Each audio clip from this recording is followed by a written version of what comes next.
دیکھیے طالبان نے تو دوحہ کے اندر امریکہ کو ایگریمنٹ میں لکھ کے دے دیا کہ ہماری سرزمین کسی کے خلاف استعمال نہیں ہوگی بشمول امریکہ اور ان کے اتحادی ممالک کو. اور پھر جب ان کا وفد چین چلا گیا تو چین کے وزیر خارجہ کے ساتھ ملاقات میں بھی یہی بات طے ہوئی کہ افغان سرزمین چین کے بشمول چین کسی کے خلاف استعمال نہیں ہوگی. نہ وہ ETIM کو جگہ دیں گے نہ TTP کو جگہ دیں گے. تو یہ دو تو بڑی بڑی ایگریمنٹ انہوں نے کی ہے. تو اس کے اوپر پھر دوبارہ ایک بات بار بار طالبان سے کہنا یہ میں سمجھتا ہوں ٹھیک نہیں ہے. طالبان کو بھی پتہ ہے کہ اگر ان کا ملک دوسرے ملکوں کے خلاف استعمال ہوا تو ان کو دنیا کی ریکگنیشن نہیں ملے گی. طالبان کو بہت سارے مشکلات درپیش ہے.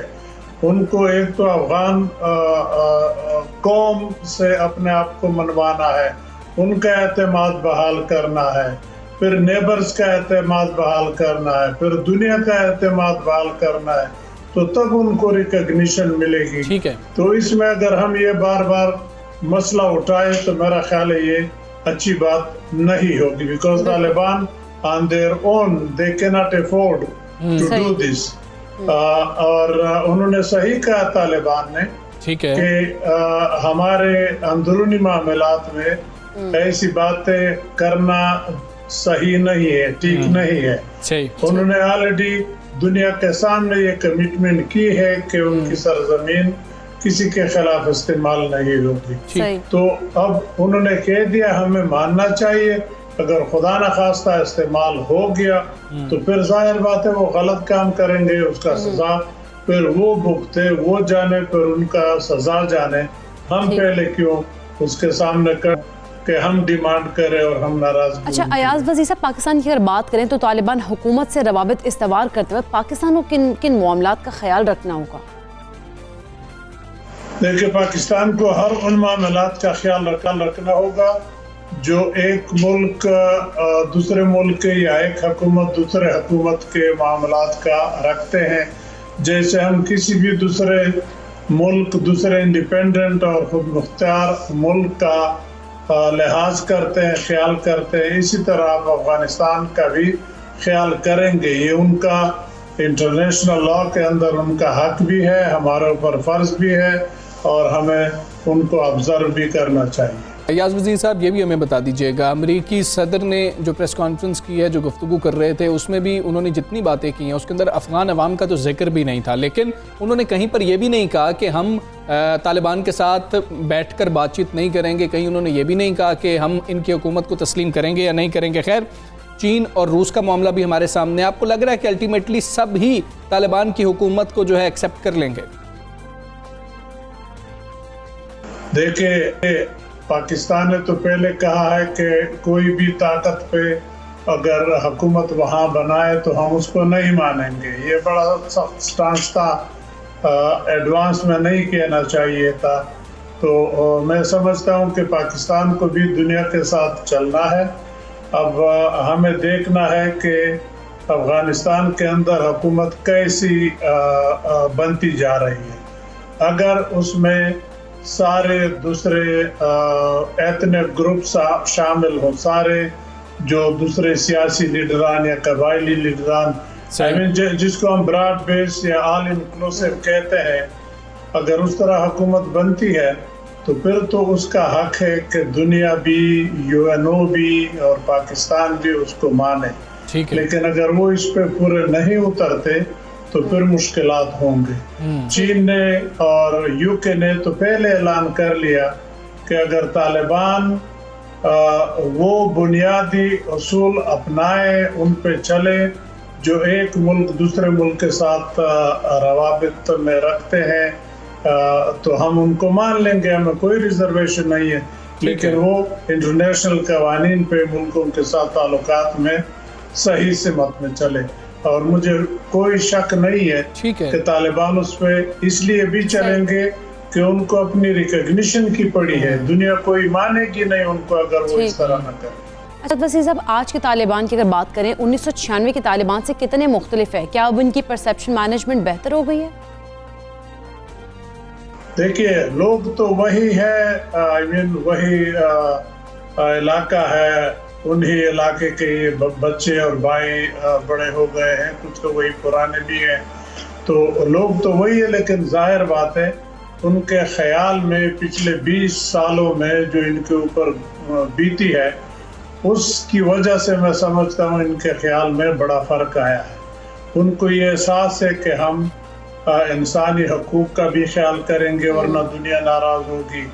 عورتوں اور لڑکیوں کے تعلیم اور نوکریوں کے بارے میں اور سودا سلف لینے کے بارے میں جو ریزرویشن ہے اس کے بارے میں ان کا سوچ کیا ہوگا. اس بارے میں بھی ریزرویشن ہے، لیکن وہ تو ان کے ترجمان نے وضاحت کر لی کہ ہم ان پہ کوئی اعتراض نہیں ہے. وہ خواتین اپنی نوکریاں کرے، لڑکیاں اسکولوں کالجوں کو جائے، صرف پردے کی پابندی ہوگی کہ وہ پردہ آبزرو کر لے، باقی وہ آزاد ہے. اور جو لوگ اپنی دکانیں چلاتے ہیں، کاروبار کرتے ہیں، وہ کرتے رہے، ہم کوئی انٹرفیئر نہیں کریں گے.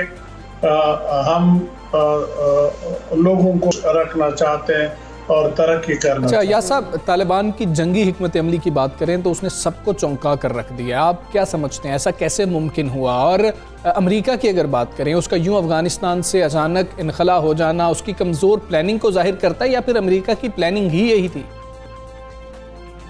دیکھیں تو یہ بات بھی ہے کہ شاید امریکن افغانیوں کی ذہنیت یا افغانیوں کی سائیکی کو سمجھے نہیں.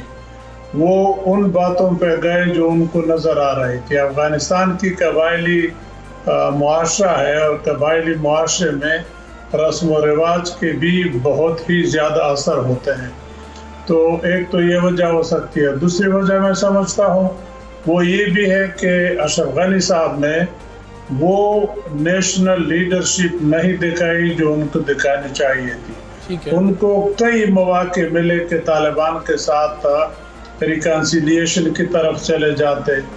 وہ اپنے کرسی کی قربانی قوم اور ملک کی خاطر دے لیتے. پہلے کہہ لیتے کہ مجھے ان سے باہر رکھو لیکن آپ اس کے اوپر کسی فیوچر ڈسپینسیشن پہ آپس میں راضی ہو جائے. جب یہ نہیں ہوا تو فوج نے اور حکومتی اداروں نے اور طالبان مخالف لوگوں نے یہ دیکھ لیا کہ یہ تو اشرف غنی صاحب اپنے لیے لڑ رہا ہے، اس کے ساتھ افغانستان کے اندر جو قبائلی اور سیاسی لیڈر ہیں وہ بھی ان کے ساتھ نہیں ہے، تو پھر ہم کیوں اس کے ذات کے لیے لڑیں. تو اس لیے خون خرابے سے بھی بچنے کے لیے اور ایک آدمی کے لیے لڑنے پہ وہ شاید راضی نہیں تھے. تو اور دوسری بات یہ کہ طالبان نے یہ 2-3 سالوں میں بہت ہی زیادہ ان کے اندر کام کیا، ان کو سمجھایا بجھایا، تو اس کا بھی ایک اثر یہ ہوا کہ طالبان نے بھی کہا کہ ہم لڑائی سے تنگ ہیں، انہوں نے بھی کہا ہم تنگ ہیں. تو جب فارن ٹروپس نکل جائے تو ہم آپس میں نہیں لڑیں گے.